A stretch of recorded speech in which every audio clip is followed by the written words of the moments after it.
¿Hay motivos razonables para una cierta esperanza o es puro voluntarismo lo que se nos dice que puede haber una posible solución? Lo hacemos con dos economistas, con dos personas conocedoras del asunto. Está con nosotros Santiago Niño Becerra, que es economista, catedrático de Economía. Muchísimas gracias, muy amable por estar en el debate.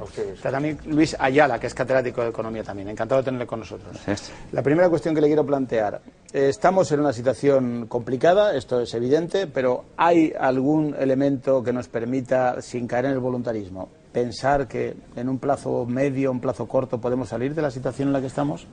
Pienso que no. Es decir, no, los estudios que yo he realizado juntamente con otros profesores de allí, a lo que nos llevan es a que estamos en una situación de precrisis que empieza en el 2007 con el estallido de la subprime, se prolonga hasta mediados del 2010 y a partir del 2010 viene el derrumbe. Un derrumbe largo hasta, bueno, no demasiado largo, hasta el 2012 aproximadamente, y luego un estancamiento. O sea, que ¿falta todavía lo peor, según usted? Lo peor, sí. Realmente lo peor está por llegar. O sea, ahora ¿Qué está... sería en el 2012? En 2010. Viene el derrumbe 2010. Hasta el 2012. Hasta de 2010 a 2012. Sí. ¿Y luego? Y luego una fase de estancamiento de unos 2-3 años, hasta el 2015, y a partir de ahí una salida muy suave hasta el 2018-2020. O sea, esto es una historia de 10 años. Y de hecho algo hay de eso. Perdóneme, pero ojalá se equivoque, ¿no? Bueno, a ver, esta crisis, esta situación, yo pienso que es igual que la Gran Depresión, y la Gran Depresión fueron 10 años. O sea, estas historias duran 10 años. ¿Igual en sentido estricto o...? Bueno, a ver, igual no, porque las condiciones no son las mismas. Lo que pasa es que hay un arranque que sí que es idéntico. O sea, aquello se produjo debido a un incremento de la productividad muy fuerte que tuvo lugar en los años 20, un crecimiento del crédito, una especulación inmobiliaria, una especulación bursátil. O sea, hay elementos que tienen en común.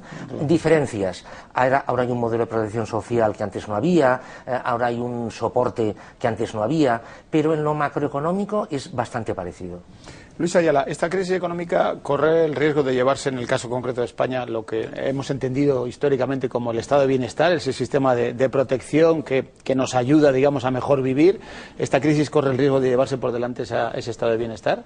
Esta crisis impone límites y riesgos, pero de ahí a decir que pueda llevarse por delante todo el armazón que tanto nos costó construir, yo creo que es una hipótesis muy arriesgada, ¿no? Porque sí es verdad que hay determinados servicios que simplemente por efectos demográficos, como es el caso de las pensiones, la sanidad, nos están exigiendo día a día, con independencia de la crisis, mayor esfuerzo presupuestario, pero todavía los niveles de protección y cobertura son muy amplios, ¿no? Sí que no tienen mayores exigencias, está claro, por la insuficiencia de los recursos, pero es difícil pensar que algo que costó construir tanto se pueda desmontar tan gradualmente. Bien, en ese panorama que describe usted, en el que las cosas van a estar mal bastantes años, ¿no hay ningún elemento positivo, optimista al que agarrarse? ¿No hay ningún dato esperanzador a fecha de hoy? ¿Ninguno? No, vamos a ver, antes de empezar con esta historia, claro, antes de empezar con esta historia de la recuperación, quiero decir, lo primero que habría que hacer es que saliera toda la porquería que hay en los balances de los bancos. Explique eso. ¿Qué quiere decir eso? Sí, es decir, en los bancos, las entidades financieras a lo largo de los años han ido, aproximadamente desde el 2003, han ido acumulando una serie de activos malos, activos contaminados, las famosas subprime, las hipotecas basura y otros elementos parecidos que han servido para conceder créditos contra esos activos. Bien, esos activos, en realidad, los créditos existen, se han comprado los pisos, comprado entre comillas, claro, porque se deben, los coches, las posesiones, pero la contraprestación a eso es nada. Entonces, claro, los bancos tienen en sus balances, en sus activos, cosas que no valen nada contra las que han concedido créditos. Claro, hasta que esa cantidad de fondos no salga a la luz, esto yo entiendo que no va a poder abordarse ninguna solución.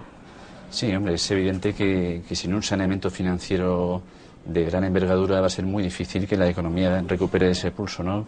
Pero es verdad también que la propia palabra de crisis, como tanto se está diciendo estos días, supone también oportunidad, ¿no? Y es una oportunidad en el sentido de haber tocado fondo en muchos ámbitos, es una oportunidad de reformar cosas necesarias. Por ejemplo, pues desde el punto de vista del crecimiento a largo plazo, de introducir más diversificación en el modelo productivo, desde el punto de vista de la propia estructura empresarial, de apostar por un modelo más homogéneo con el que existe en otros países, desde el punto de vista del mercado de trabajo, introducir reformas parciales que mejoren la estabilidad del empleo, y sobre todo desde el punto de vista de lo que yo creo que es el principal debate que tendremos que tener hoy con la crisis, de qué hacer con la gente que peor lo está pasando. Eso es lo que le quería plantear. En Sí. España, con la crisis, podemos decir hay más pobres, o podemos decir los que eran pobres son más pobres que antes, o hay gente que antes tenía una situación económica más o menos estable y ha pasado a formar parte de los pobres. ¿Cuál está siendo la consecuencia? Sí, indudablemente hay efectos, ¿no? Sobre todo es muy importante esta pregunta para saber que incluso antes de la crisis ya había una inercia peligrosa en cuanto a empeoramiento relativo de bienestar social, ¿no? Porque incluso en esa etapa tan prolongada de bonanza económica de los 10 años anteriores ya habíamos albergado algunos elementos de más vulnerabilidad en la estructura social, y la prueba es que en este tiempo no se reduce ni la desigualdad ni la pobreza, ¿no? En la crisis no se reduce. No, en la expansión anterior incluso, en la expansión anterior. Es decir, antes de la crisis incluso antes. No habíamos mejorado, digamos. Los ricos eran más ricos, podemos decir, y los pobres más pobres. Bueno, digamos que habiendo habido un importante incremento de la riqueza media en los hogares españoles, no hubo un cambio sustancial en su reparto y en la desigualdad. ¿Qué sucede? Que si en un contexto de mareas altas no cambia drásticamente la desigualdad, en un contexto, si se me permite ese símil, de mareas bajas, es muy difícil, ¿no? Y lo que estamos encontrando efectivamente en esta crisis como elemento novedoso es que hay factores determinantes de la desigualdad que están creciendo como nunca lo habían hecho Por antes. ejemplo, pues el paro familiar. El paro, por ejemplo, de los cabezas de familia nunca había alcanzado valores tan altos como hasta ahora, o los hogares cuyos todos los activos están en paro. Estamos asistiendo a proporciones desconocidas y en un tiempo pues vertiginoso. A ver, una de las... Yo entiendo que en esta situación yo la llamo de precrisis. Porque la crisis no ha llegado. O sea, todavía no ha llegado la crisis. No, la crisis llega en el 2010. O sea, es decir, ahora estamos en una situación, entre el 2007 y el 2010, es una situación, digamos, de puesta de manifiesto de la problemática. Y se están ensayando cosas, los famosos 8.000 millones de España, el Plan E, las inyecciones de tal, los brotes verdes, es decir, son cosas que se ensayan, se prueban, se intenta, se piensa. ¿Pero sirven para algo? No. Bueno, perdón, sí, sirven para llegar a mañana. Para que el que iba a estar en paro no esté. No sé. No, porque en realidad el desempleo está creciendo. O sea, tal vez sin estas cosas... Pero cabría preguntar que a lo mejor de no existir esa inyección de dinero hubiese crecido más. Sí, ¿no? pero vamos a llegar igual, porque se van a acabar, el plan E se va a acabar y el plan Obama se va a acabar y todo se va a acabar, con lo cual vamos a llegar. Eso es muy curioso porque mis alumnos, que tienen entre 20 y 22 años, es muy curioso porque esta gente dice que si esto de estallar, que estalle ya. Es decir, que por qué estar aguantando, que estalle ya, ¿no? Entonces, un poco... ¿Pero ¿de quién depende que estalle ya o no estalle ya? De que se siga inyectando dinero o no se siga inyectando dinero. Es decir, si no se sigue... ¿Usted cree que el gobierno de España, los gobiernos en general, no tendrían que dejar de inyectar dinero para que esto reventara? No, a ver, yo lo que creo es que de entrada se tendría que informar a la población de que las cosas están muchísimo peor de lo que están. Eso de entrada. En segundo lugar, se nos está diciendo que, hablando de España concretamente, que el sistema financiero español es sólido y es como una roca. Y no es verdad. La prueba la tenemos es que ayer Moody's rebajó la calificación a 30 bancos y a 30 entidades financieras en España. No es cierto. Y en tercer lugar, se tendría que dejar de decir a la gente que el milagro es posible. O sea, no es posible.